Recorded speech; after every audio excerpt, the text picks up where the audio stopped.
오늘은 성령 강림주일입니다. 그래서 한마디 더 보태겠습니다. 옆에 있는 사람한테 성령 충만하십시오. 축복하겠습니다. 옆에 있는 네. 한번 따라해 보시겠습니다. 나는 전능하신 아버지 하나님 천지의 창조주를 믿습니다. 나는 그의 유일하신 아들 우리 주 예수 그리스도를 믿습니다. 우리가 지금 계속해서 그 사도 신경을 배워가고 있습니다. 여기까지죠. 다시 한번 질문해 봅니다. 전능하신 하나님 천지의 창조주가 나의 아버지이심을 믿으십니까? 아멘. 그의 유일하신 아들 그분이 우리의 주 예수 그리스도이심을 또한 믿습니까? 네. 오늘은 바로 그 후반부의 얘기입니다. 그분의 외아들, 유일하신 아들, 그분의 이름은 예수라는 거죠. 예수라고 하는 이름입니다. 예수님이 어떤 분일까? 그 예수라고 하는 이름은 인간 예수. 인간의 육체의 몸을 입고 이 세상에 사셨다가 죽으셨다가 다시 부활하신 그 바로 육체적인 몸을 가지고 이 세상에 사셨던 인간 예수님에 대한 이름이 바로 예수라는 것이죠. 무슨 얘기인 거 아니? 예수님은 그리스 로마 신화에 나오는 사람들이 지어낸 신 중에 한 명이 아니라는 겁니다. 네? 잠깐 나타났다가 사라져버리는 환영이란지 홀령이란지 환상이 아니라 그분은 진짜로 이 세상에 시간과 공간 속에 인간의 역사 속에 내려오셔서 사람의 몸을 빌어서 이 세상에서 태어나시고 당신의 몸으로 땅을 짚고 밟고 다니시면서 복음을 전하시다가 인간의 몸으로 죽으셔서 십자가에 높이 달려 죽으셔서 장사까지 되셨다가 다시 부활하신 진짜 인간이시라는 거죠. 진짜 인간이라. 어떤 사람들은 신학자 중에 어떤 사람들은 잠깐 왔다가 가는 홀령이 아니었나 이런 2000년 기독교 역사에 보면 그런 이단들이 몇 명 나타났었거든요. 그러니까 아니라는 거예요. 실제적으로 그분은 인간이셨다. 그래서 그분의 인간으로 오신 그분의 이름이 바로 예수라는 것입니다. 다시 이렇게 표현하면 이렇습니다. 예수님은 어떤 사람들이 생각하는 것처럼 신화적인 인물이나 환영이나 홀령이 아니라 실제로 이 세상에 태어나셨고 그리고 사시다가 실제로 죽으신 실제적 존재, 현실적인 존재라고 하는 것입니다. 이 얘기는 우리에게 무엇을 가르쳐 주는 거 아니? 우리 그리스도인들의 신앙은 추상적인 진리, 종교적인 몇 가지의 원리들을 암송하고 반복하면서 이렇게 도덕적으로 착하게 살자 하는 그런 신앙인 게 아니라 실제적으로 구체적으로 태어나시고 우리를 위하여 복음을 전해주시고 주고 가셨던 실제적인 역사적 예수를 경배하는 신앙이 바로 기독교 신앙이라는 거죠. 그래서 우리가 고백하고 주님께서 가르쳐 주셨던 하나님의 나라도 그냥 종교적인 상징이나 비유가 아니란 말입니다. 심볼이 아니란 말입니다. 실제적으로 우리가 죽어서 갈 수 있는 나라고 가야 할 나라입니다. 믿으세요? 이걸 믿는 게 크리스찬의 믿음이라는 거예요. 예수님께서는 실제로 인간의 역사 속에 2000년 전에 유대라고 하는 공간 속에 실제로 오셨습니다. 그리고는 역사를 둘로 나누셨습니다. 예수님이 오시기 전을 BC라고, Before Christ라고 하고, 그래서 주전이라고 표현하죠. 예수님이 오신 다음을 AD, 라틴어로 Anno Domini, In the year of the Lord, 주님의 해 안에 라는 뜻인데요. 그러니까 주님이 오신 지 2013년 되는 해, 그게 바로 AD 2013년, 올해라는 뜻입니다. 그러니까 한마디로 말해서 예수님께서는 우리가 인정하든 인정하지 않든 간의 역사를 두 동강 딱 냈습니다. 어떻게 해요? BC와 AD로 나눴단 말입니다. 그러므로 기독교의 신앙 결코 추상적인 어떤 말장난이 아닙니다. 구체적인 과거의 역사 속에 일어난 사건이었고 또 그것은 현재적으로도 구체적으로 실제적으로 우리의 삶 속에 나타나고 역사되는 실제적 사건이고 역사란 말입니다. 이 말을 뒤집어 표현하면 예수님께서 이 세상의 역사 속에 오셔서 BC와 AD를 나눈 것처럼 나의 한 사람의 개인 속에 들어오셔도 나의 비포와 after. BC와 AD를 나누실 수 있고 나누시는 분이시고 또한 그것을 체험한 수많은 사람들에게 인생이 나누어졌던 것들을 고백할 수밖에 없는 그런 분이시라는 거죠. 믿으세요? 단순히 교리가 아니에요. 추상적인 도덕적 가치나 가르침이 아니에요. 이것은 실제적 사건이라고 말이에요. 예수 그리스도께서 들어가시는 국가마다 나라마다 그 국가 역사가 달라졌지 않아요. 바이킹족 해적들이 예수 그리스도의 복음을 받아들이자 찬란한 영국이라고 하는 나라가 탄생되지 않았습니까? 군혼이나 하던, 군혼 아세요? 집단으로 이렇게 그냥 성적으로 해서 결혼을 하던 게르만 민족 속에 복음이 들어가니까 저 위대한 바로 문화 대국인 독일을 형성한 거 아닙니까? 복음이 들어가는 장소마다, 복음이 들어가는 개인과 나라마다 before와 after가 달라진다는 거지. 이것은 실제적 사건이라는 겁니다. 그냥 환상이 아니에요. 이론이 아니에요. 위대한 작가 톨스토이는 말년에 이런 고백을 했습니다. 예수 그리스도의 말씀은 제게 믿음을 주었습니다. 저는 그 말씀을 믿게 된 후부터 저의 모든 삶이 바뀌었습니다. 이전에 제가 바라던 것을 바라지 않게 되었습니다. 반면에 제가 결코 전에 바라지도 않았던 것들을 이제는 갈망하게 되었습니다. 이전에 저의 눈으로 악하게 보이던 것들이 이제는 선으로 보입니다. 선으로 보이던 것이 이제는 악으로 보입니다. 무슨 얘기입니까? 완전히 뒤집어졌어요. 가치관이 확 뒤집어졌고 보는 눈이 달라졌고 생각이 바뀌었다는 겁니다. 이것이 바로 예수 그리스도께서 하시는 일이고 할 수 있는 일이라는 거지. 육신이 되어 오신 하나님이신 예수 그리스도를 만나는 자마다, 정통으로 만나는 자마다 생각이 달라지고 가치관이 달라지고 눈이 달라지고 느끼는 가슴이 달라지고 미워했던 사람 사랑하게 되고 별 볼 일 없던 것을 소중하게 여기게 되고 옛날에는 정말 보물처럼 여겼던 것을 그냥 형편없는 걸로 생각하게 되더라는 것이죠. 믿으십니까? 저는 그래서 이 찬송 제일 좋아해요. 436장. 나 이제 주님의 새 생명 얻은 몸 옛것은 지나고 새 사람이로다. 그 생명 내 맘에 강같이 흐르고 그 사랑 내게서 해같이 빛난다. 영생을 새로 개혁된 찬송가에는 누리며 그렇게 됐습니다. 근데 나는 그건 아닌 것 같아요. 아직은 못 누려요. 그냥 맛만 조금씩 볼 뿐이지. 그래서 옛날 가사가 훨씬 더 정확해요. 그리고 시적이고 영생을 맛보며 주 안에 살리라. 오늘도 내일도 주 안에 살리라. 너무 좋은 찬양. 2절과 3절의 가사를 더 좋아합니다. 주 안에 감추인 새 생명 얻으니 이전에 좋던 것 이제는 값없다. 하늘의 은혜와 평화를 맛보니 찬송과 기도로 주와 함께 살리라. 3절 산천도 초목도 새 것이 되었고 죄인도 원수도 친구로 변한다. 와, 얼마나 멋진 말이에요.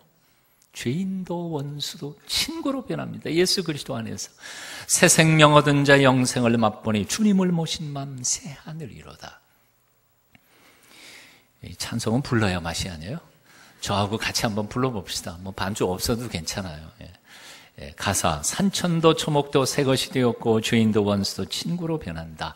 새 생명 얻은 자 영생을 맛보니 주님을 모신 맘 새 하늘이로다. 한번 같이 불러보십시다.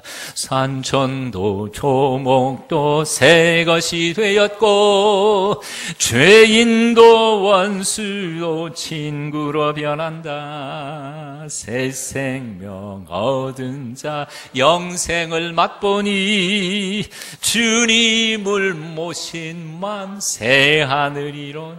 아멘. 아멘.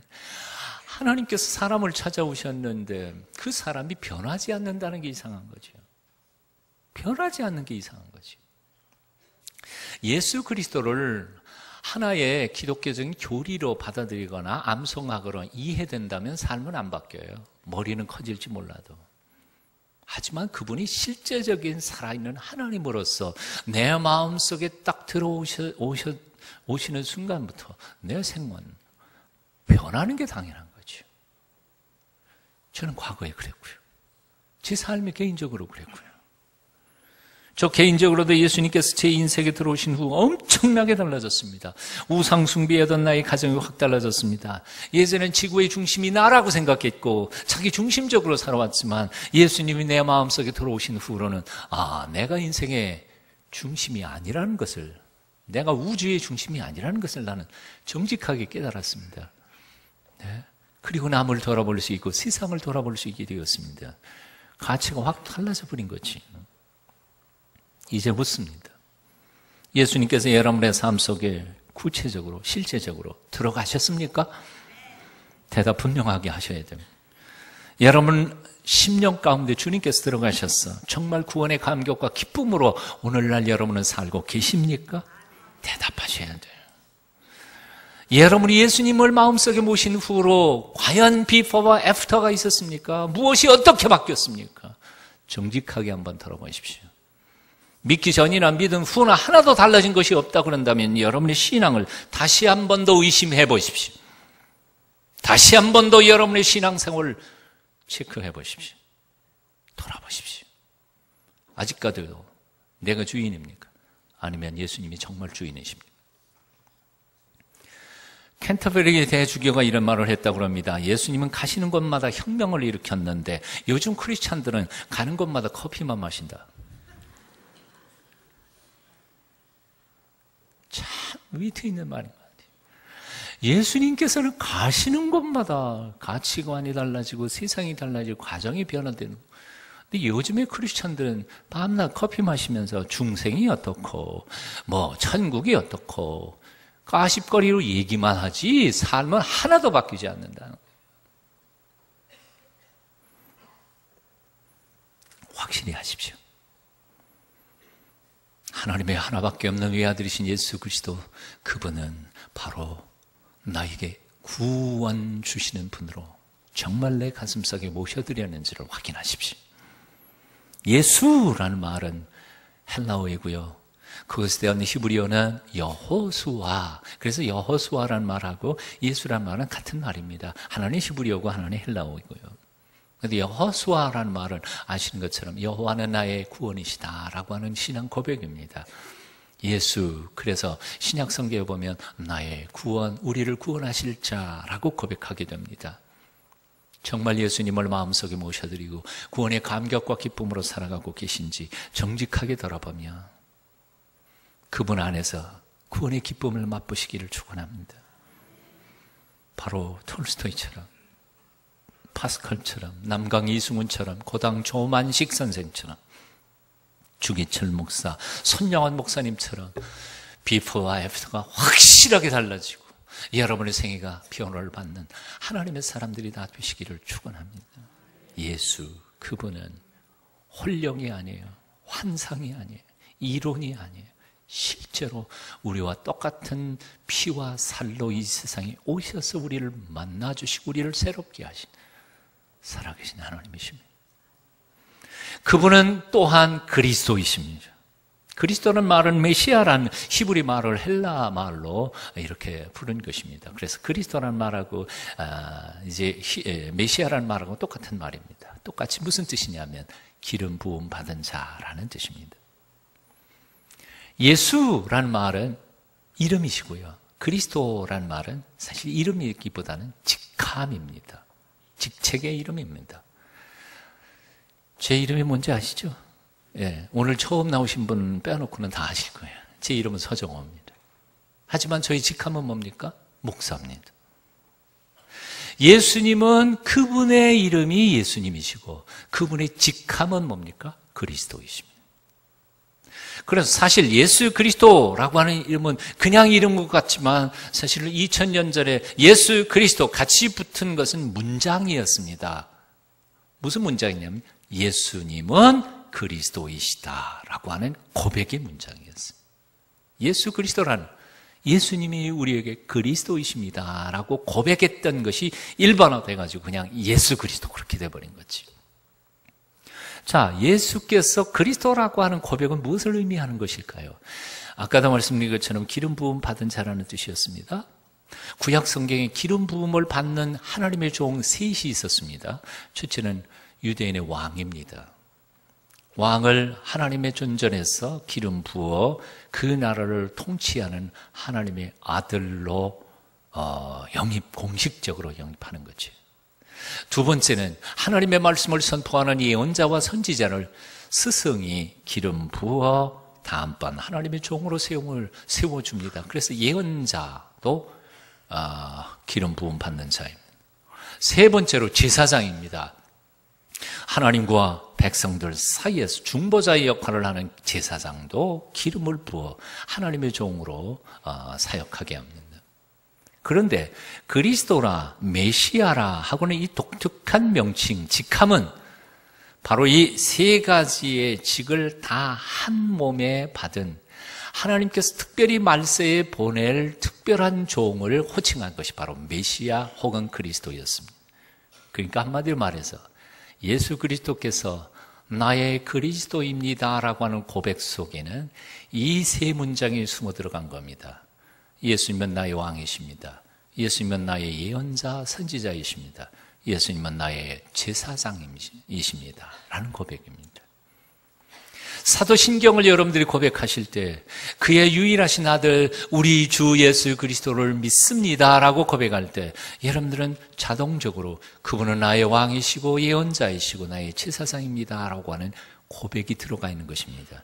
이제까지는 그냥 무의식적으로 하셨을지 몰라도 앞으로는 그 고백을 하실 때 그 의미를 머릿속에 새기시면서 고백할 수 있게 되기를 축원합니다.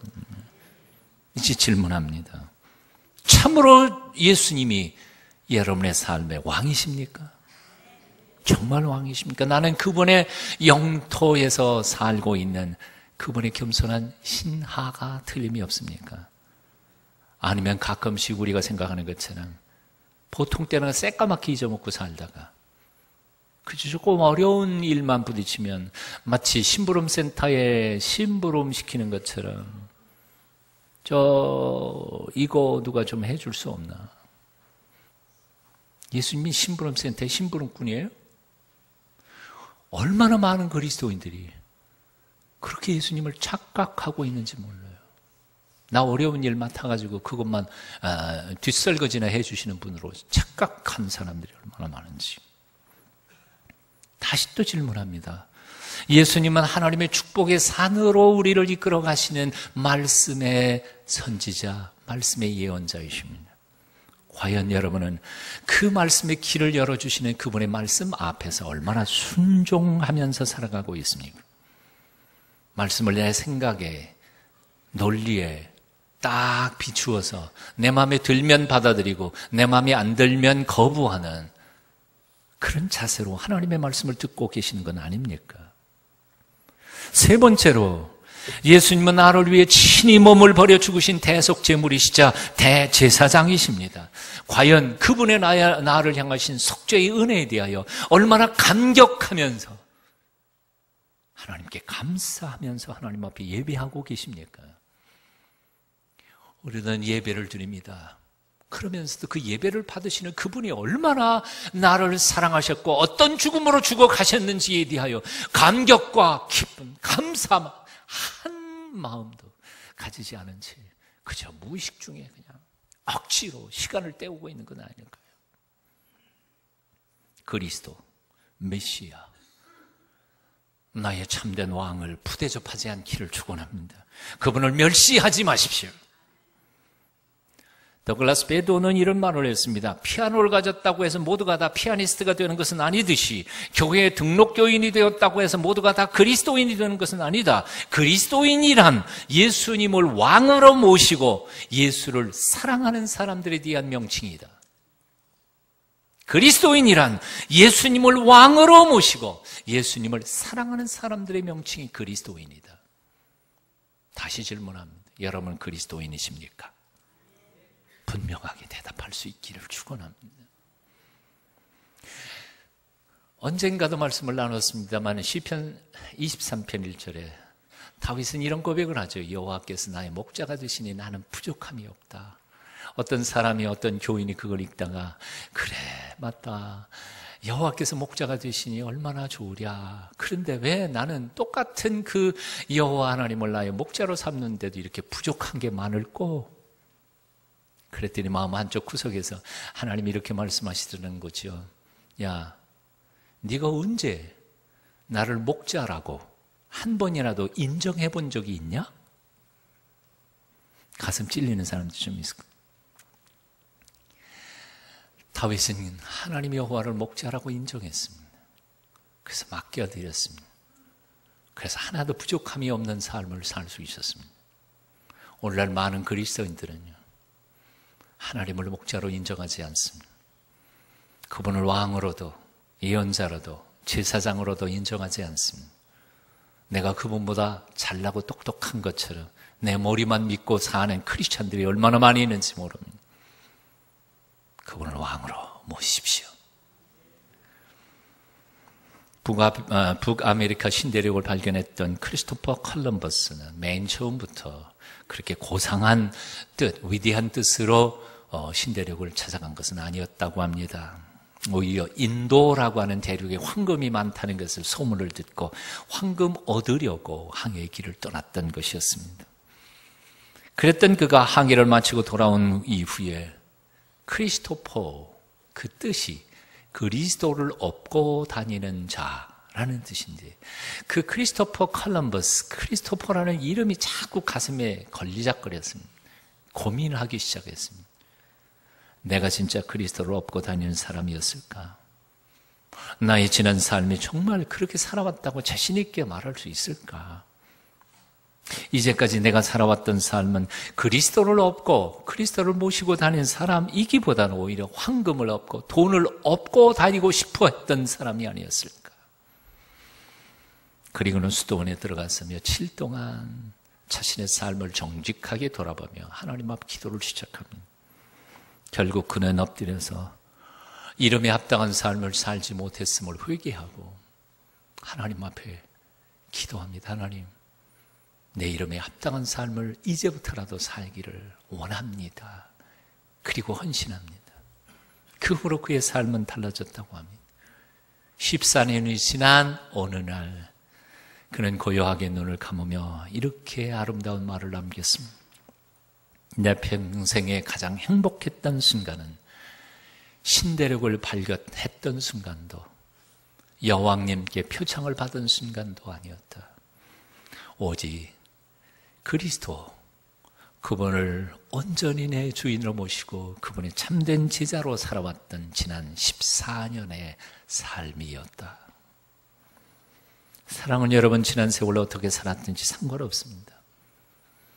이제 앞으로 남은 삶을 어떻게 살 것인가, 이게 문제일 뿐입니다.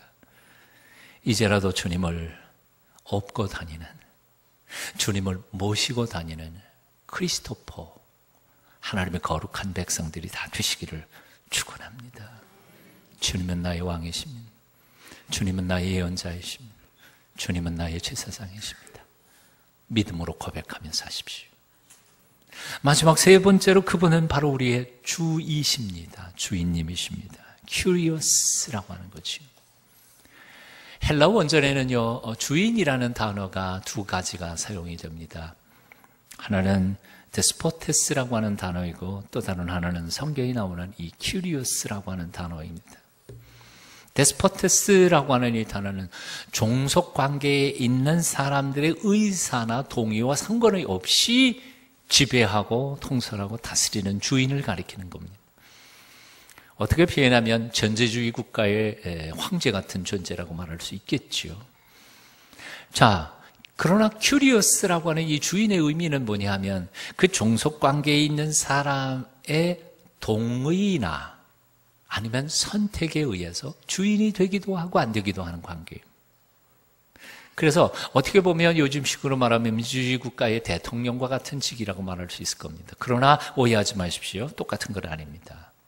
다른 점이 뭐냐 하면 민주주의 국가에서 대통령은 국민들이 뽑아서 세운받은 그 순간부터 권한을 행사할 수 있지만 사실 큐리어스는요, 실제로 주인입니다.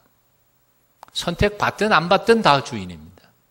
하지만 그 주인의 권세를 그 밑에 있는 사람이 동의할 때만 주인의 권한을 행사하는 자의적인, 어떻게 보면 굉장히 종속관계에 있는 사람의 동의, 의견, 결정을 존중하는 따뜻한 주인입니다. 이제 개념이 이해가 되십니까? 와, 그런데 예수님은 데스포테스가 아니라 큐리어스라는 분이라는 거죠. 비유를 들어볼까요? 변호사도 마찬가지잖아요. 아무리 유능한 변호사라 할지라도 법정에서 이 양반이 나의 법정 대리인입니다 하고 그 사람이 동의하기 전까지는 그 변호사는 그를 위해서 변호할 수 없지 않아요. 동의해야 돼요. 그래야 그 순간부터 일할 수 있는 것처럼. 예수님도 당신은 나의 주인이십니다 라고 고백한 순간부터 그분은 나의 주인으로서 나를 통치하시고 복주시고 이끌어 주실 수 있는 분이지, 나의 의사와는 상관없이 강도처럼 도둑놈처럼 폭력으로 내 인생에 쳐들어와서 나를 주인 행세로 하실 그런 분이 아니란 말입니다. 그만큼 예수님께서는 우리의 의견을 존중하시는 사랑의 주인이십니다. 바로 이 점 때문에 사람들이 오해를 하는 것 같아요. 내 인생 내 거라고 주장할 때 하나님 그냥 내버려 두시잖아요. 아니다, 내가 네 주인이다, 그리고 쫓아와가지고 간섭 안 하신다는 거예요.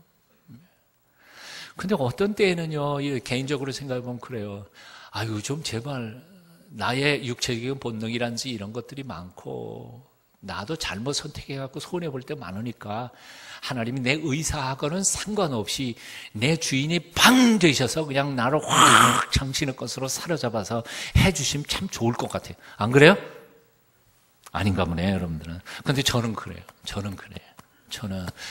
나도 나를 못 믿겠어요. 그래서 가끔씩은 주님이 나를 확 당신의 것으로 삼아서 당신의 선과 의만을 행하도록 하셨으면 참 좋겠어요.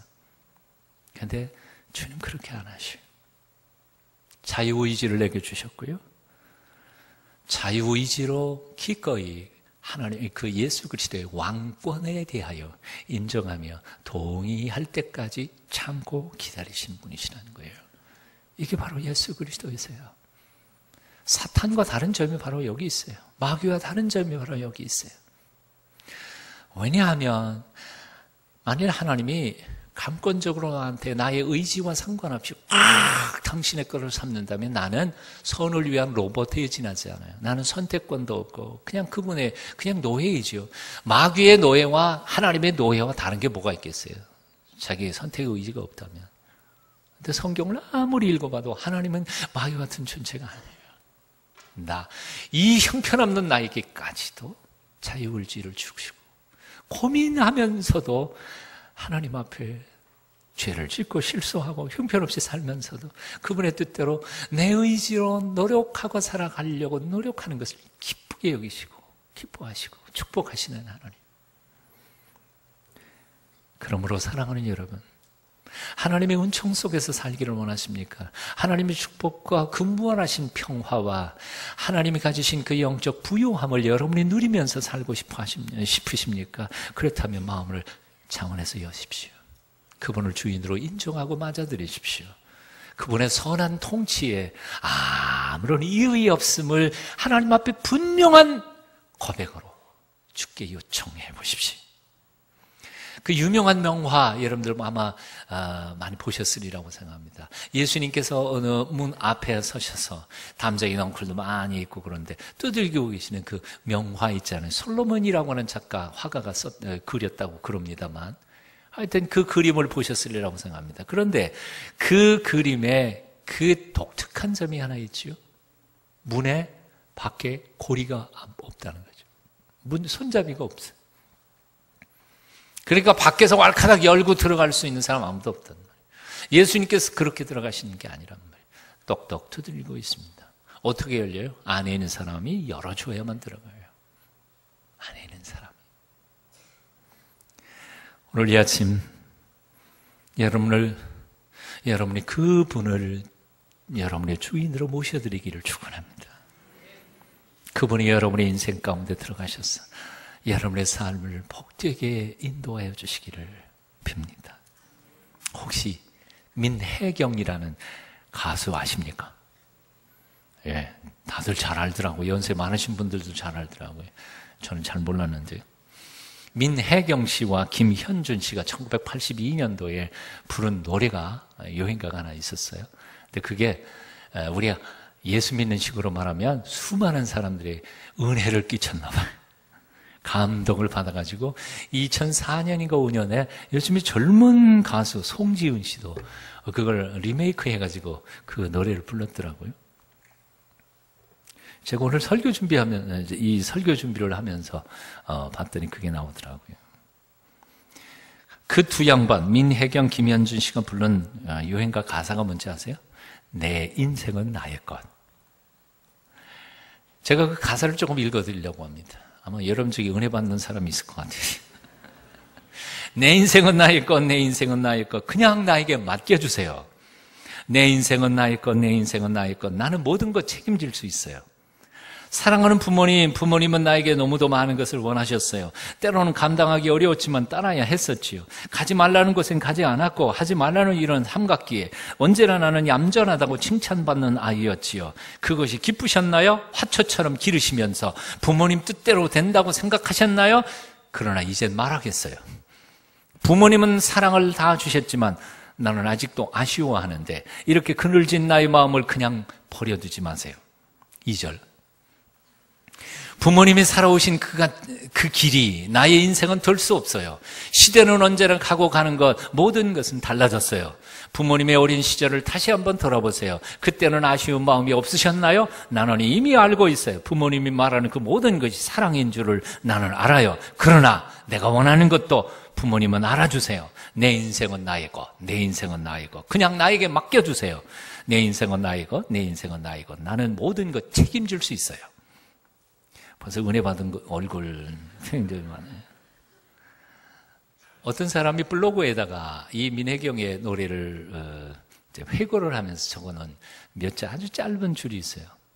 이렇게 썼어요. 그저 정말 철이 없던 시절 내 인생은 나의 것이라고 외쳤지. 그렇다고 내가 무엇을 책임졌었나?